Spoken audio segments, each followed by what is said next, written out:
నేను జడ్జరెల్లమ్మ కూతురు, మాది కుకుట్లపల్లి. గొల్ల అనిల్ నేను 3 years ప్రేమించుకున్నాం సార్.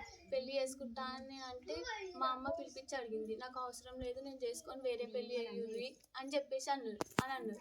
అని అంటే మా అమ్మ నన్ను ఎందుకులే అని చెప్పేసి వేరే ఇంటికి ఇచ్చి పెళ్లి చేసింది. పెళ్లి చేసినాక నువ్వు ఆ పెళ్లి ఎందుకు చేసుకున్నావు, రా మనం పెళ్లి చేసుకుందాం, నువ్వు కావాలి నాకు అని చెప్పేసి ఊరికే ఫోన్ చేసింది సార్. రిసెప్షన్ తెల్లారి నుంచి ఫోన్ చేస్తే నువ్వు రాకపోతే నేను చచ్చిపోతా, లేకపోతే మీ వాళ్ళని చంపేస్తా అంటే నేను వచ్చిన సార్ భయపడి. నాకు మా అమ్మనే ఉంది, భయపడి నేను వచ్చిన తర్వాత ఇప్పుడు మా అమ్మ వద్దు అంటుంది, నన్ను నేను చేసుకోను, నాకు అవసరం లేదు, నాకు వద్దు అని అంటుంది సార్.